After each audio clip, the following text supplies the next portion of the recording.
Υπέροχα μου πλάσματα, καλή σας μέρα! Είμαι η Εύα και σας καλωσορίζω όλους στο κανάλι μου Love Healing Tarot και σας ευχαριστώ πάρα πολύ που είστε κοντά μου, με παρακολουθείτε και με στηρίζετε ο καθένας σας με το δικό του τρόπο. Να είστε πάντα καλά και να θυμάστε, αν σας αρέσει το βίντεο, να πατάτε like. Αν έχετε κάνει εγγραφή στο κανάλι μου, σας ευχαριστώ πάρα πολύ, σας καλωσορίζω και αν το επιθυμείτε μπορείτε να πατήσετε το καμπανάκι ούτως ώστε να σας έρχεται ενημέρωση κάθε φορά που ανεβάζω ένα καινούριο βίντεο.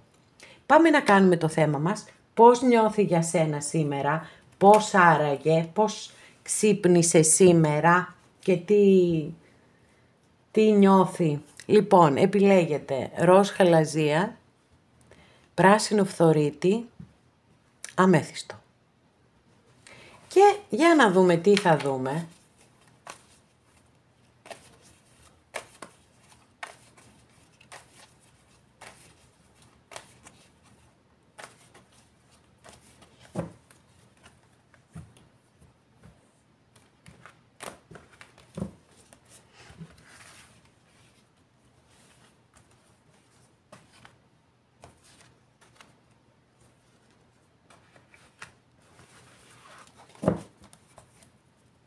Πρώτη καρτούλα.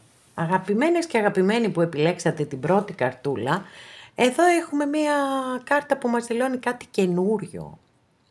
Είναι μία καινούρια σχέση αυτή, άραγε είστε στη φάση που γνωρίζετε ο ένας τον άλλο, γιατί αυτό περιγράφει η συγκεκριμένη κάρτα.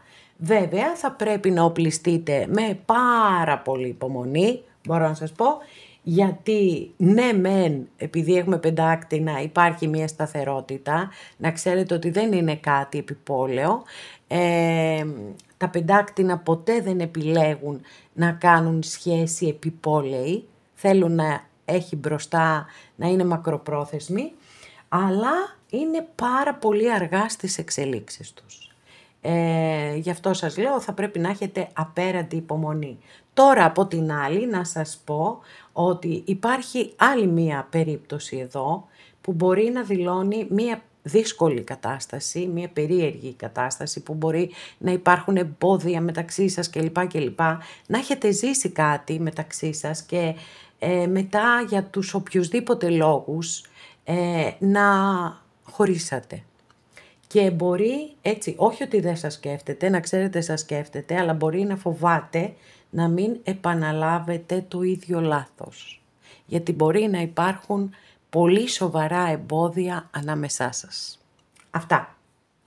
Δεύτερη καρτούλα, για να δούμε τι θα δούμε. Μάλιστα, εδώ πήγαμε στα δύσκολα τώρα, γιατί έχουμε μεγάλη αρκάνα, γιατί έχουμε την κρίση, που είναι μια κάρτα η οποία φέρνει αλλαγές.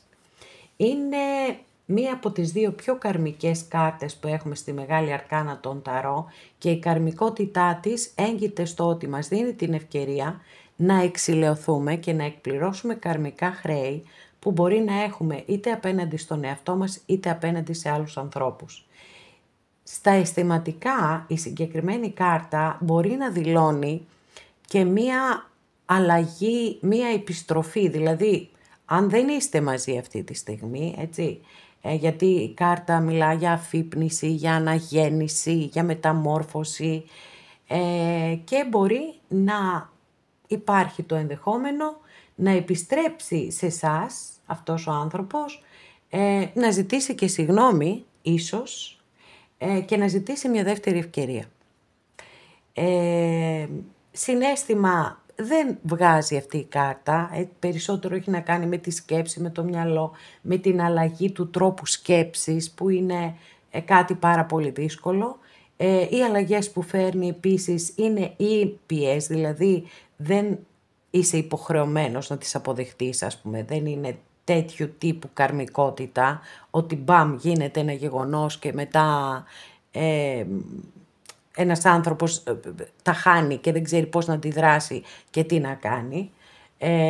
Είναι πολύ ήπιες οι αλλαγές που φέρνει και σε κάθε περίπτωση, ακόμα και αν είναι συναρπαστικές με τη θετική έννοια, δεν προκαλούν αυτό δεν ξέρω τι να κάνω και δεν μπορώ να κάνω τίποτα, ας πούμε, παρά μόνο να αποδεχτώ την αλλαγή που έρχεται στη ζωή μου.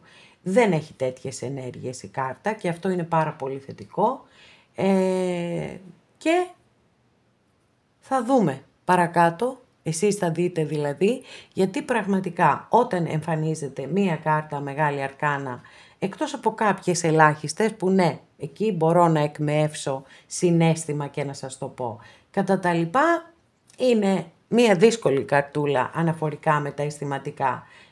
Η πιο συνηθισμένη της ερμηνεία είναι η αναγέννηση της σχέσης, η επιστροφή, η συγγνώμη, τι ωραίο που είναι αυτό. Να επιστρέψει κάποιος που έχει κάνει λάθος, που δεν έχει φερθεί σωστά και να ζητήσει συγγνώμη και μια δεύτερη ευκαιρία. Και από εκεί και πέρα είναι στο χέρι σας αν θέλετε να τη δώσετε αυτή τη δεύτερη ευκαιρία ή αν δεν θέλετε. Τρίτη καρτούλα, για να δούμε τι θα δούμε εδώ αγαπημένες και αγαπημένοι. Τι γίνεται ρε παιδιά σήμερα? Έχουμε διαρκώς επιστροφές. Οκ, δεν φταίω εγώ παιδιά, τυχαία επιλογή το είδατε όσες και όσοι δεν το έχετε δει από την αρχή και έχετε πατήσει κατευθείαν το χρόνο. Μπορείτε να πάτε στην αρχή του βίντεο και να δείτε ότι η επιλογή των καρτών είναι απολύτως τυχαία. Και εδώ έχουμε την κάρτα της επανασύνδεσης. Λοιπόν, τώρα, τι σημαίνει αυτό? Αυτό σημαίνει ότι ο άνθρωπος για τον οποίο έχετε ρωτήσει, αναπολύει τις όμορφες στιγμές που έχετε περάσει μαζί, θέλει πάρα πολύ να τις ξαναζήσετε, νιώθει μέσα σε αυτές τις αναμνήσεις με τις στιγμές σας, νιώθει μία οικειότητα, νιώθει μία ασφάλεια.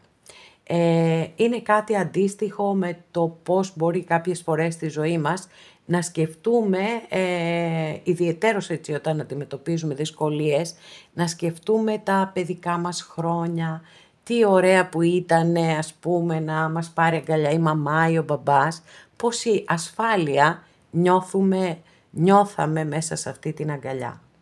Κάτι αντίστοιχο λοιπόν μπορεί να σκέφτεται και για σας ο άνθρωπος για τον οποίο έχετε ρωτήσει. Άρα δεν αποκλείεται καθόλου να εμφανιστεί και πάλι στη ζωή σας. Εσείς θα πρέπει να είστε προσεκτικοί ως προς το εξής. Επειδή επί της ουσίας είναι μια κάρτα που αναφέρεται στο παρελθόν και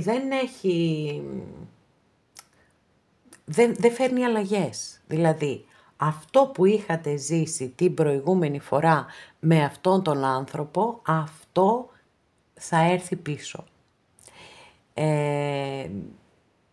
Και βέβαια εκεί τίθεται ένα θέμα, γιατί για κάποιο λόγο απομακρυνθήκατε, για κάποιο λόγο χωρίσατε. Αν λοιπόν δεν ξεκαθαριστεί αυτός ο λόγος και βρεθεί μία λύση, θα ζήσετε μία επανάληψη της σχέσης σας. Επίσης βέβαια να αναφερθώ και στην καρμικότητα της κάρτας, για όσες και για όσους μπορεί να πιστεύετε σε προηγούμενες και σε επόμενες ζωές, δηλώνει ότι μπορεί να είχατε βρεθεί σε μια προηγούμενη ζωή και να διακόπει βιαίως ο κύκλος της σχέσης σας και να έχετε ξαναβρεθεί σε αυτή τη ζωή προκειμένου να κλείσει αυτός ο κύκλος. Δυστυχώς δεν είναι ένας κύκλος. Οι καρμικές σχέσεις μάλλον δεν είναι οι σχέσεις οι ονειρεμένες, οι ταιριαστές. Ταιριαστές μπορεί να είναι και ένταση πολύ μεγάλη έχουν, αλλά δεν είναι συνήθως έτσι σχέσεις με καλή κατάληξη. Έχουν πολύ πηγενέλα, έχουν πόνο, έχουν κλάμα, έχουν όλα αυτά τα δύσκολα. Αυτά αγαπημένες και αγαπημένοι, εδώ ολοκληρώσαμε και αυτό μας το άνοιγμα. Σας ευχαριστώ πάρα πολύ που είστε κοντά μου και με παρακολουθείτε. Μέχρι την επόμενη φορά να είστε όλοι καλά. Σας φιλώ γλυκά.